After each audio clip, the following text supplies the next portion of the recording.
December 4 నుండి విజయవాడ చందన brothers లో discount change 5,000 రూపాయల అన్ని రకాల వస్త్రాల కొనుగోలుపై వెండి ఉచితం. భారత స్టార్ షట్లర్ పివి సింధు త్వరలో పెళ్లిపీటలెక్కనుంది. ఈ నెల 22న యువ వ్యాపారవేత్త గౌరవెల్లి వెంకటదత్త సాయితో ఆమె వివాహం జరగనుంది. రాజస్థాన్లోని ఉదయ్పూర్లో పెళ్లి జరగనుండగా 24న హైదరాబాద్లో రిసెప్షన్ ఏర్పాటు చేశారు. ఈ నెల 20 నుంచి పెళ్లి కార్యక్రమాలు మొదలవుతాయని కుటుంబ వర్గాలు తెలిపాయి.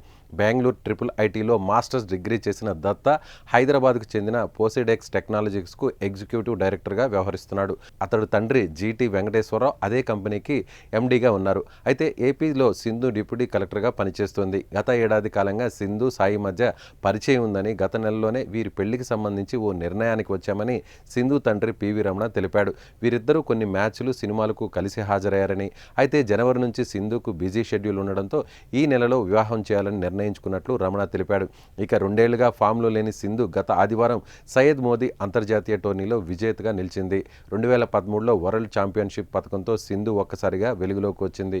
ఆ తర్వాత 2019లో ప్రపంచ ఛాంపియన్షిప్ను సొంతం చేసుకుంది. 2016 రియో ఒలింపిక్స్లో రజతం సాధించిన సింధు 2021 టోక్యో క్రీడల్లో కాంస్యం దక్కించుకుంది. ఈ క్రమంలో విశ్వ క్రీడల్లో 2 పతకాలు సాధించిన తొలి భారత ప్లేయర్గా రికార్డు సృష్టించింది. 2017లో వరల్డ్ ర్యాంకింగ్స్లో తొలిసారి 2వ ర్యాంకు చేరుకుంది. 2028లో ఒలింపిక్స్ వరకు కెరీర్లో కొనసాగాలని సింధు భావిస్తోంది.